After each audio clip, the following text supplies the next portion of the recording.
Previously, we examined some events that happened before the Battle of Badr and how these events led to the Battle of Badr. We examined, for instance, how the Muslims would monitor the activities of Quraysh. They would send caravans from Mecca north to Palestine, to the Syrian region, to do business. And the Muslims were monitoring that and putting pressure on Quraysh that if you continue your aggression, you continue the persecution of Muslims, we will take action. And there were a number of expeditions authorized by the Prophet ﷺ to go to those caravans and stop their way, and to even eventually reclaim some of the money that was confiscated from them. Now, in the middle of the month of Jamadi al-Ula, which is one of the months in the Islamic calendar, it's the 5th month of the Islamic calendar, the Prophet ﷺ left the city of Medina, and he was present in that expedition.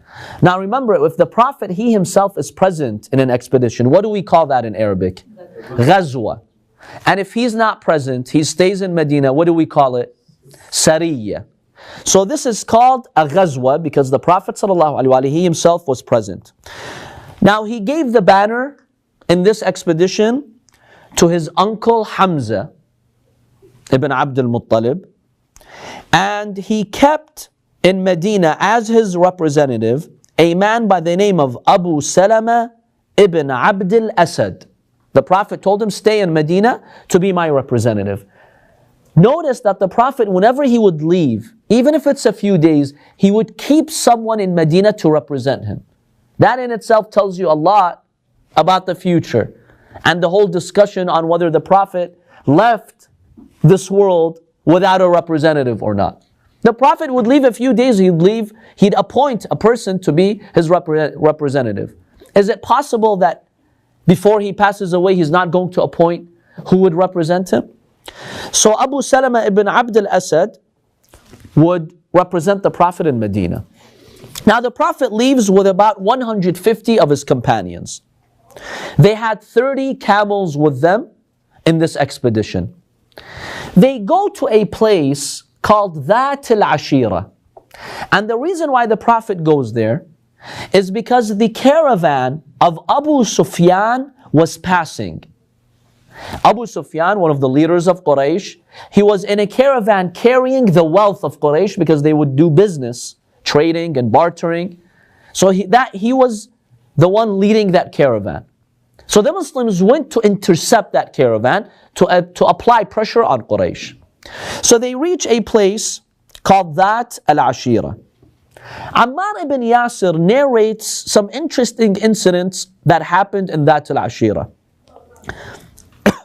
He says when the Prophet ﷺ settled and camped in that area, he says, I went with Ali ibn Abi Talib alayhi salam to work with Bani Midlij who were working in the area. They had farmlands and there was a well or a spring of water.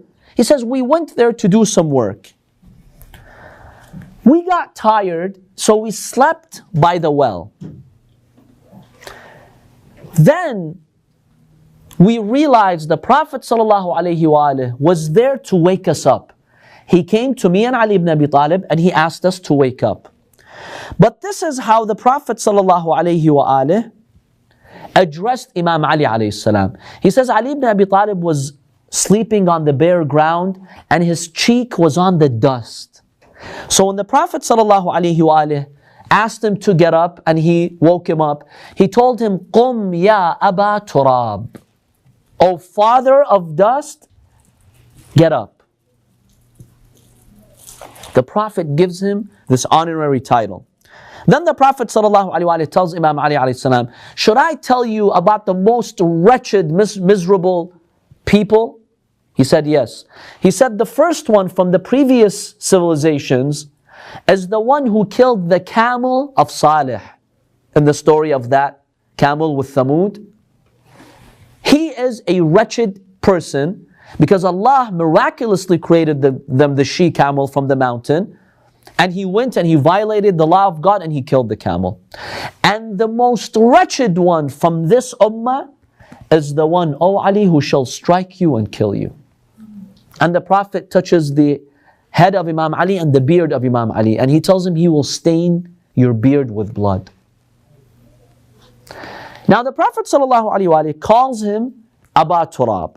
This is a very important hadith, because you find that the Umayyads, the Umayyad dynasty who came after Imam Ali alayhi salam, they would constantly cite this hadith to attack Imam Ali.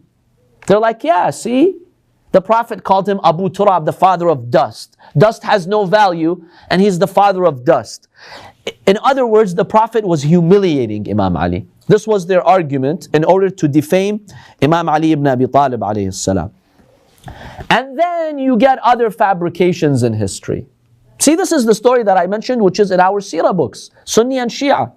This is where the Prophet called Imam Ali alayhi salam the father of dust. And Imam Ali actually would say, this is the most honorable title the Prophet gave me. I love this title of Abu Turab.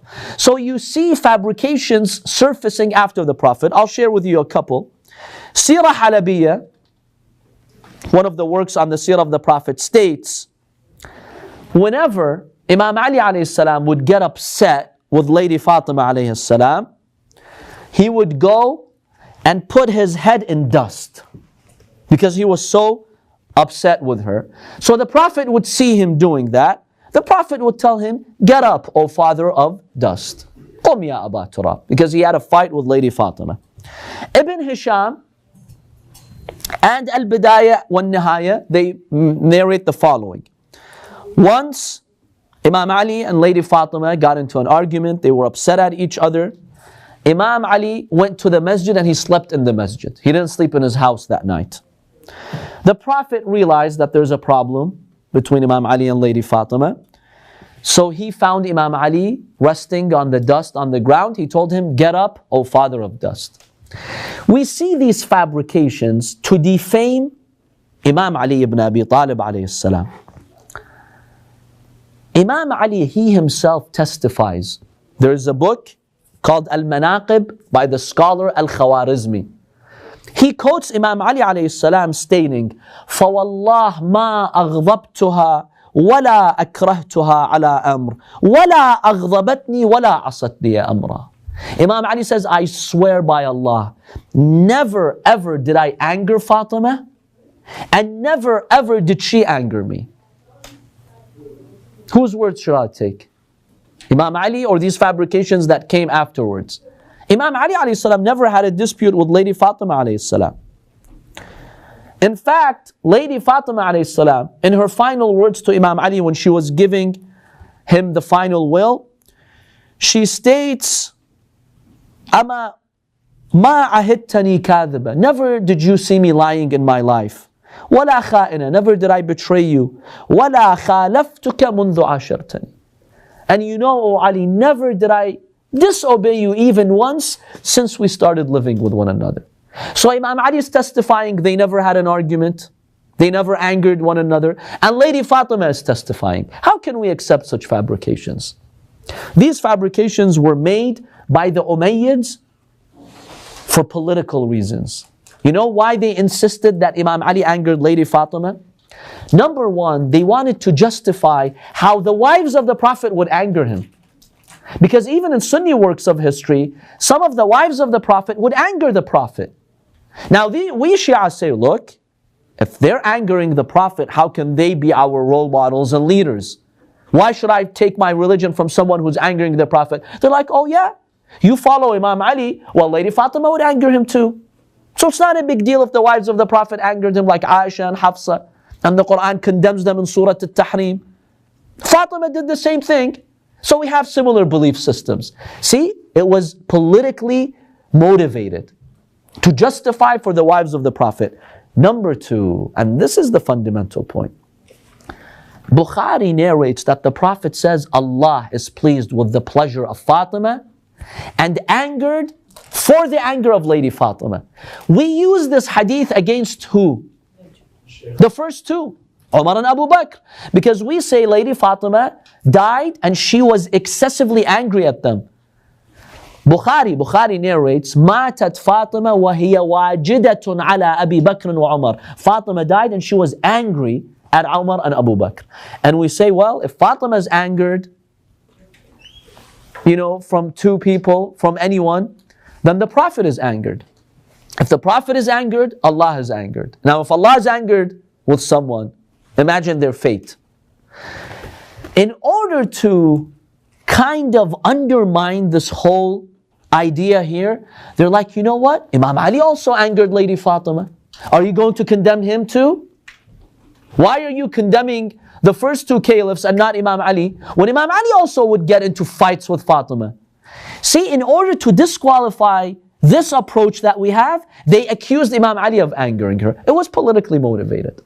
Otherwise, there is not a single Sahih hadith that Imam Ali and Lady Fatima ever had a fight with each other. Never. And the real incident of the Prophet calling Imam Ali the father of dust was the expedition of Dhat al-Ashira before the Battle of Badr. In that expedition, the Prophet ﷺ told him the father of Turab. Now, Ibn Abbas sheds light on what the father of dust means. Ibn Abbas, in one hadith, he narrates when someone by the name of Abaya ibn Rib'i asked him, Ibn Abbas, what does Abu Turab mean? Why was Imam Ali called Abu Turab? Why did the Prophet call him that? Basically, Ibn Abbas narrates the following. He says, لِأَنَّهُ صَاحِبُ الْأَرْضِ, because Imam Ali is the owner of the earth, the master of the earth. وَحُجَّةُ اللَّهِ عَلَىٰ أَهْلِهَا بَعْدَ, he's the proof of God on the earth. So he has the greatest right to the earth. And then he mentions a hadith from the Prophet. It's a very interesting hadith. He says, I heard from the Prophet ﷺ states, إِذَا كَانَ يَوْمُ الْقِيَامَةِ, when the day of judgment comes, and the disbeliever sees what Allah has prepared for the Shia, meaning those who truly followed Imam Ali alayhi salam, he basically takes the dust and he says, يَا لَيْتَنِي كُنْتُ تُرَابًا, I wish I was dust. Why? Because Ali is the father of dust. Ali is the leader, the follower, and it's as if the Shia are the dust that belongs to this father. So the kafir would say, I wish I was dust to be saved like the Shia would be saved. Ibn Abbas says, I heard this from the Prophet sallallahu alaihi wasallam. Yes. Is this the tafsir of the last verse of Surah Al-Naba? Yeah, this is in Surah Al-Naba. This is the ta'wil. It's another dimension of the tafsir. The tafsir, the apparent meaning, when the unbeliever sees the punishment coming towards him, he's like, I wish I was dust and non-existent so that I would not have to go through this punishment. But a deeper layer, as Ibn Abbas narrates, is that he says, I wish I was dust, because Imam Ali is the father of dust. I wish I was a follower of Ali ibn Abi Talib. So today he could be symbolically my father. By the way, let me share with you these lines of poetry. Abdul Baqir al-Umari was a famous Arab poet, and he is from the progeny of Umar ibn al-Khattab. That's why he's called Umari.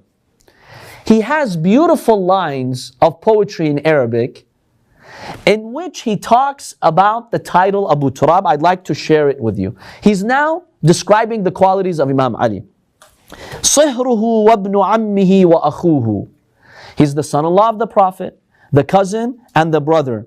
يَا أَبَا الْأَوْصِيَاءِ أَنْتَ لِطَاهَا, يَا أَبَا الْأَوْصِيَاءِ أَنْتَ لِطَاهَا صِهْرُهُ وَابْنُ عَمِّهِ وَأَخُوهُ.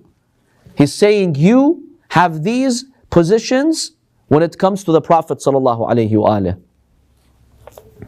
إِنَّ لِلَّهِ فِي مَعَانِيكَ سِرًّا أَكْثَرُ الْعَالَمِينَ مَا عَلِمُوهُ. There are so many secrets embedded in you, but most people do not know these secrets.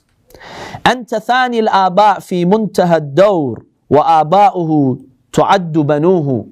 You are the second father. When we talk about ancestry and lineage, you are actually the second father. خلق الله آدما من تراب وهو ابن له وأنت أبوه.